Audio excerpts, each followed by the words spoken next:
नमस्कार S news.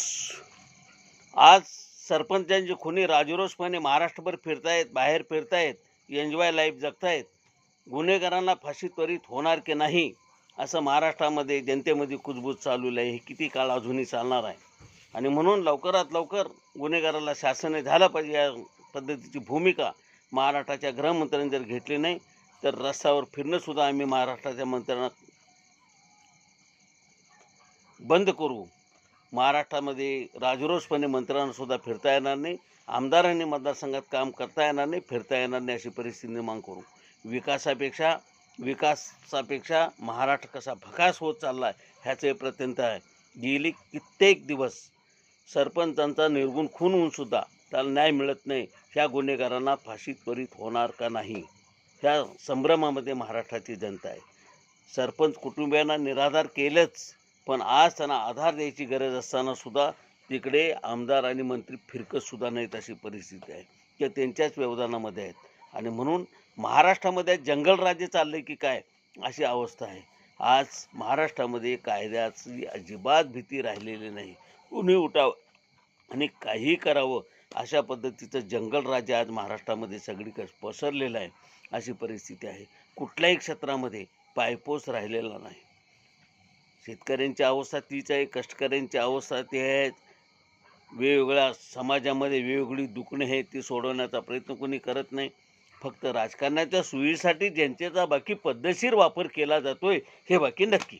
आणि म्हणून सामान्य माणसाला जे पाहिजे आहे ते इथं काहीही दिलं जात नाही. सामान्य माणसाची, मिडल क्लास माणसाची फळवणूक होत आहे. जो बडा तो बडाच होत चाललेला आहे आणि गरीब तो गरीबच होत चाललेला. ही दरी एवढी प्रचंड वाढायला लागली की एक दिवस याचा उद्रेक झाल्याशिवाय राहणार नाही. आणि म्हणून लवकरात लवकर याच्यावर मार्ग काढण्याची गरज आहे, पण आज ते होत नाही. एक काळ असा होता या देशामध्ये महाराष्ट्र हा लोकशाही मार्गानं एक नंबरचं मॉडेल म्हणून बघितलं जायचा. विकासाचा दरडोई महाराष्ट्रामध्ये एक नंबरचा होता. हाच महाराष्ट्राची आज कुठे नेऊन ठेवला आहे आमचा महाराष्ट्र, कुठे नेऊन ठेवला आहे आमचं राज्य अशी म्हणायची वेळ आली. आज महाराष्ट्रातले प्रचंड मोठे उद्योग बाहेरच्या राज्यामध्ये निघून गेले. बाहेरची राज्य जरी असली तर ती भारतातलीच आहेत, आम्हाला त्यांच्याबद्दल आकस नाही. पण महाराष्ट्राची अधोगती करून महाराष्ट्राचे आमदारांनी, खासदार आणि मंत्री करतायत काय हा महत्त्वाचा विषय आहे. आणि त्यामुळं महाराष्ट्राच्या विकासाच्या दृष्टिकोनातून वाटचाल तर राहिली बाजूलाच, पण आज सरपंचासारख्या गुन्हेजनांना जर निर्घुण मारलं जात असेल तर हे जंगल राज्य नाही तर महाराष्ट्रामध्ये काय परिस्थिती निर्माण झालेली आहे. आणि त्याच्यावर कोणीही बोलत नाही, काहीही होत नाही. काही संघटना एकत्र येऊन ते आग्रह करतायत आणि त्यांच्यावरच परत ॲलिगेशन केल्या जात आहेत. आज मराठा संघटना एकत्र येऊन काही बोलतायत, काही करतायत आणि परत मराठा संघटनांच्यावर आरोप आणि प्रत्यारोप केले जात आहेत. जर तुमच्याच समाजामध्ये इतर समाजामध्ये जर झालं असतं आणि त्या समाजामध्ये जर मराठा समाजातल्या संघटनांनी विरोधात आवाज काढला असता तर महाराष्ट्रामध्ये परिस्थिती काय निर्माण झाली असती. आज ओबीसी नेते मूग गिळून आहेत. एकही ओबीसी नेता आवाज उठवत नाही, बोलत नाही. कशासाठी, काय म्हणून, कारण काय? हे असंच चालणार असेल तर भविष्यामध्ये प्रत्येक समाजावरही वेळ येईल आणि त्यानंतर मग कोणी कोणाची दखल घेतली जाणार नाही आणि कोणालाही न्याय मिळण्याच्या दृष्टिकोनातून जी महाराष्ट्राची संस्कृती आहे ती प्रकृती बिघडल्याशिवाय राहणार नाही. आणि महाराष्ट्रामध्ये आज खऱ्या अर्थानं सामान्य जनता म्हणते की जंगल राज्य आहे. आज जनतेमध्ये बोलले जात आहे. यावर सामान्य माणूससुद्धा स्वतःचं मत आता व्यक्त करायला लागलेलं आहे. आणि म्हणून ह्या सगळ्या ह्याच्यामध्ये महाराष्ट्राच्या जाणते समजणाऱ्या दोन्ही उपमुख्यमंत्र्यांनी शांत न राहता लवकरात लवकर तिघांनी एकत्र बसून, मुख्यमंत्र्यांनी, दोन्ही उपमुख्यमंत्र्यांनी आणि कॅबिनेट मंत्र्यांनी कॅबिनेटमध्ये हा विषय घेऊन लवकरात लवकर महाराष्ट्रातल्या जनतेला सुखावं वाटेल असा मार्ग काढण्याचा प्रयत्न केला पाहिजे. आणि कायद्याचं राज्य महाराष्ट्रात आहे हे दाखवण्याचा जर सडेतोडपणाने ह्याने प्रयत्न नाही केला तर महाराष्ट्राची जनता आता रस्त्यावर आल्याशिवाय राहणार नाही. मग तो कितीही लोकप्रिय आमदार स्वतःला समजत असला तर त्यांनासुद्धा भागात फिरणं कठीण करून ठेवू याबद्दल माझ्या मनामध्ये कुठल्याही प्रकारची संशयता नाही.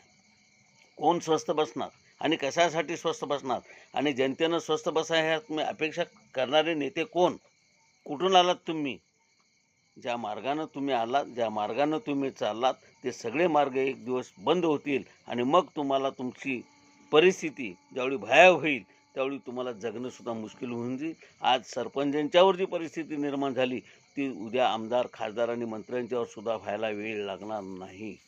हे वास्तव आहे महाराष्ट्राचं. हे वास्तव आहे. ज्यावेळी मराठा स्वयंसेवक संघाचा राष्ट्रीय अध्यक्ष म्हणून काही मंडळी आमच्याकडे बोलतायत, जे आम्ही ऐकतोय. शेकडो फोन येत आहेत. हजारो लोकांच्या मुखातून आम्ही ऐकतोय. चाललेलं आहे काय या महाराष्ट्रामध्ये आणि कोणी याच्यावर बोलत नाही. एक दिवस सामान्य माणसातूनच जनआंदोलन असं उभं राहील की या आमदार, खासदार आणि ह्या घराणेशाहीतल्या नेत्यांना बाहेर फिरणंही मुश्कील होऊन जाईल. अपघातानं आमदार झाले त्यांचा वेगळा भाग आहे. पण गेली 5, 25 वर्षे, 50 वर्षे काही मंडळी राजकारणात घराणेशाहीचा विळखा घालून बसलेले आहेत. हे करतायत काय?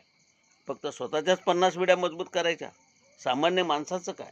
आणि म्हणून नवीन गेलेल्या अपघातानं झालेल्या आमदार असो आणि कसंही असो, ज्यांना सामान्य आमदारांना, सामान्य कार्यकर्त्याला, सामान्य जनतेत असणाऱ्या नेतृत्वाला आता संधी या निमित्तानं मिळाली असेल, तर त्यांनी तरी आवाज उठवला पाहिजे विधानसभेत, ही अपेक्षा आहे. आणि ते मुगलून बसणार असेल आणि त्यांच्याच पाठीमागून सूर ओढणार असतील, तर सामान्य जनता ह्या नवीन आमदारांना सुद्धा आता सोडणार नाही. याचं भान त्या आमदारांनी ठेवलं पाहिजे आणि आपली कर्तव्य तत्परता वेळीच दाखवण्याचा प्रयत्न त्यांनी केला पाहिजे. हेच या व्हिडिओच्या माध्यमातून मी आपल्याला सांगू इच्छितो.